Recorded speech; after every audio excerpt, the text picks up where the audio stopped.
In this video, we're going to be making 1 gallon of fresh apricot wine. And if you like what you see here, please click on the subscribe button. Let me know I'm appreciated. Hi, I'm Charles and welcome to DIY Fermentation, your site for doing fermentation on a shoestring budget.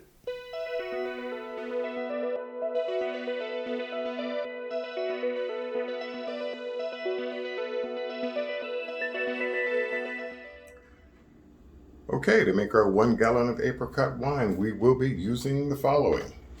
I have 4 pounds of fresh apricots. 3 to 4 pounds ought to do it. We're going to be using anywhere up to 4 cups of sugar. We're going to start with 2 and then make adjustments as needed, depending on the sweetness of our apricots. We're going to be using a Red Star Apricot de Blanc wine yeast.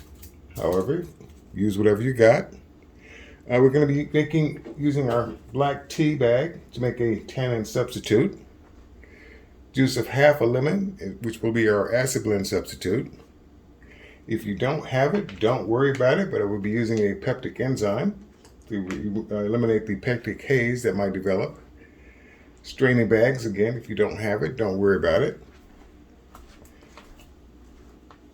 A gallon or 1 liter of water, depending on what size your fermenter is going to be. Something to do primary fermentation in. This particular fermenter does have a built-in airlock. It also does come with a small little bung that you can use a standard size airlock with. Speaking of which, airlock with bung. After about 5 days of fermenting in here, we're going to move our mixture into our secondary fermentation device, whether it's a jug, demi-john, carboy, take your pick. Be helpful to know how much alcohol we're producing and how much sugar we need to be adding. So our hydrometer is there. And of course, using your sanitizer of choice, make sure that all of your equipment has been properly sanitized and ready for use. And that's what we're going to be using to make this wine. All right, the first thing I want to do is I want to rinse off these apricots. Now, I know there are probably some that are saying that I'm not really doing anything by rinsing the fruit off this way. But you know what? It makes me feel better. Now, apricots have pits, and the pits can be poisonous. So we don't want to be making our wine with something that's probably going to do us in, so we need to remove the pits. Let's see what we've got to work with here. Okay, it's about that big. So we just go ahead and scrape that out. And we're gonna pile these here for the time being, because what we want to do once we got this all filled up is that we want to do a rough chop on all of these apricots before putting them in the straining bag. So I've got a few to do. I may as well get to doing. All right, all we're gonna do is give these bad boys a good rough chop and get them in the straining bags. All right, let's see if I can do this without losing any fingers. Oh, nice and smooth.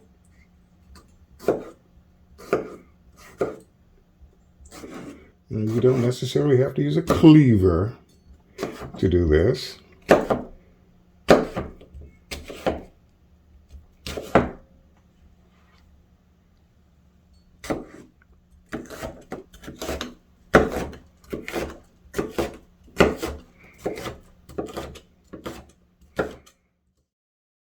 Freshly sanitized bags, even though they are going to be going into a pot and boiled.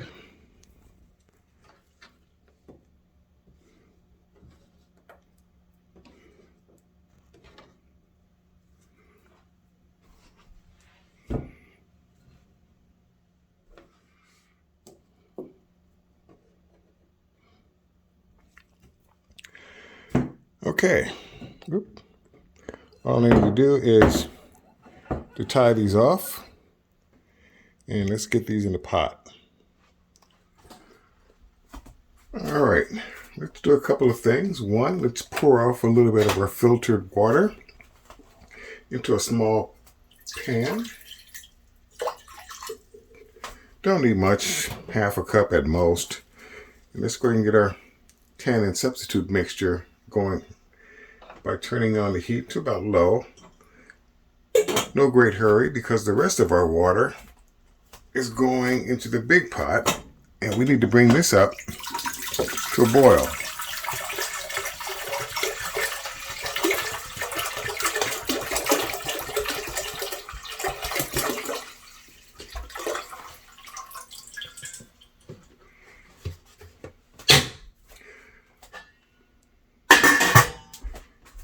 And let's turn on the heat to high. And wait for that to come to a boil. Alright, now that our water has come to a good rolling boil, we can do a couple of things. First thing I want to do is go ahead and get the apricots in there.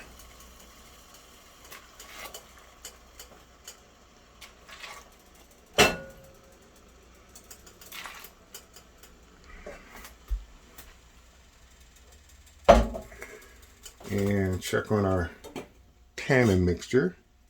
Alright, it's going to be there's no great hurry, so we'll just go ahead and let that move the temperature up to medium low. And we can go ahead and put the cover back on, because what I want to do is bring the apricots up to a boil. I don't want to just boil it, on in. I just want to wait till the water comes up to a slight boil, and then we're going to turn the stove off and let it come down to room temperature. And that should be enough to kill off the yeast that might still be present and a good part of any harmful bacteria that might have still been on the fruit. That's the purpose of boiling it. If you're in the least bit concerned, then yeah, you would use Canon tablets instead, which would do the job. But again, trying to do it as naturally as possible, so boiling is my way of doing it.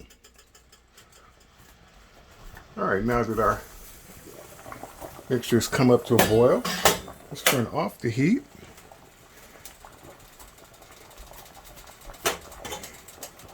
And while we're at it, we may as well just go ahead and add our tea bag / tannin mixture.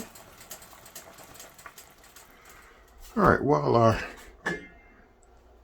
mixture is still pretty warm, we're going to go ahead and add our sugar to make it easier to dissolve. We've got 4 cups or 1 liter or 2 pounds of sugar that we're going to go ahead and stir it with.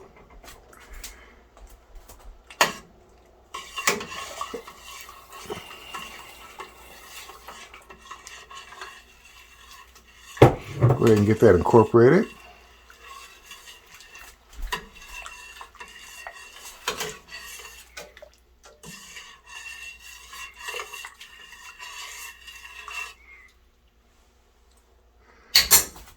And now we're going to let that come down to room temperature.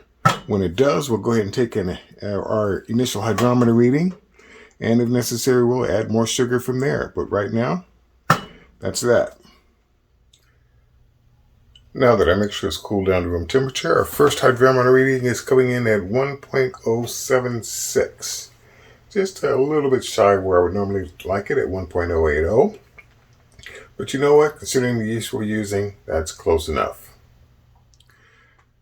Now this next step is purely optional, but I'm going to be adding a 1/4 teaspoon of peptic enzyme, and that's going to be helpful to help reduce any peptic haze, or pectin haze rather, that might develop during fermentation. Basically, it keeps the wine from becoming cloudy. Again, if you don't have it, don't worry about it. It's not really needed to produce the wine.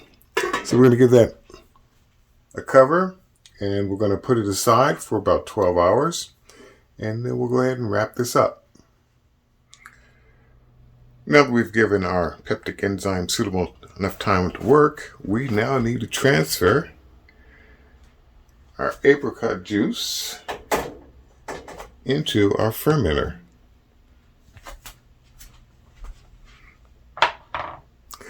Now, However you can manage to do it, that's entirely up to you. If you feel comfortable enough, you could just try pouring it all in directly.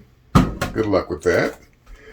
Or if your hands have been properly sanitized, you can begin the process by putting the bags in first.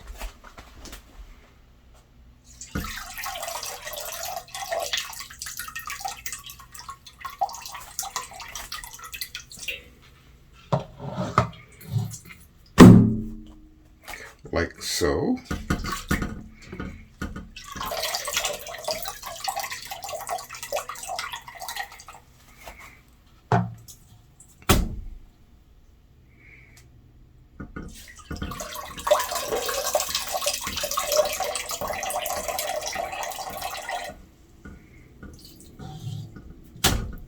Okay, and then from there, with a freshly sanitized cup, begin the slower process of getting it in there.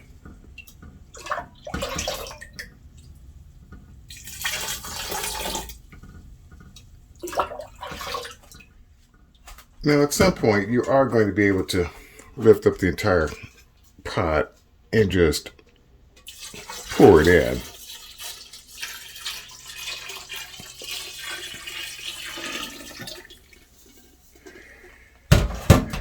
Okay, that part of the operation is now complete. Put a cap on just temporarily. And now let's go ahead and add our acid blend substitute. Again, our acid blend substitute is really nothing more than just the juice of half a lemon.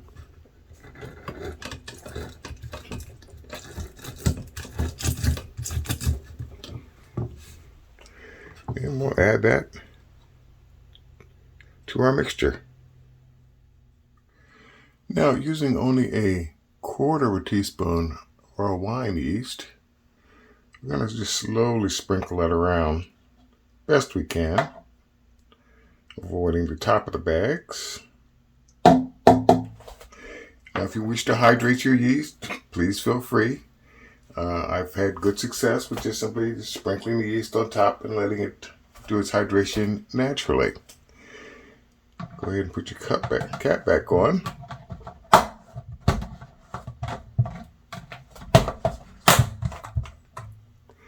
And just to point out once again, you will need a fermenter that's going to have a airlock. As I said before, this one does have its own built-in airlock, so I'm pretty good there. And with that having been done, let's move on to the last stage. At this point, it probably would be more useful if we could label our creation so we know what it is we've created. And in this particular case, what we've created is, let's get this on here somewhat kind of sort of straight, is that we have produced, or in the process of producing, an apricot wine. We started it on this date, and our starting gravity was 1.076. Now, your wine is now in the process of becoming wine. Over the course of the next 3 days, we want to go in and, with a freshly sanitized spoon, we want to go in and give it a nice vigorous stir. Get a little bit more oxygen in there to help out the yeast. And after that 3-day period, just leave it alone.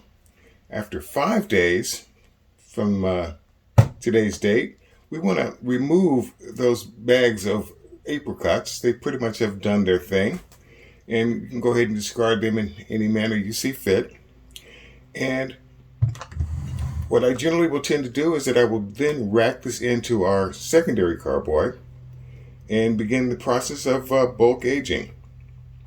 Now there are several more steps that follow, what you see here in this video, and I have outlined those steps in the description section below. You'll find a link to the various standalone videos that I have created, which are applicable to all the wines that are produced.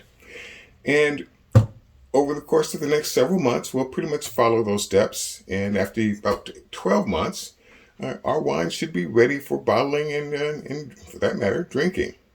So again, if you like what you see here, please click on the subscribe button so that I can continue to do more of these videos.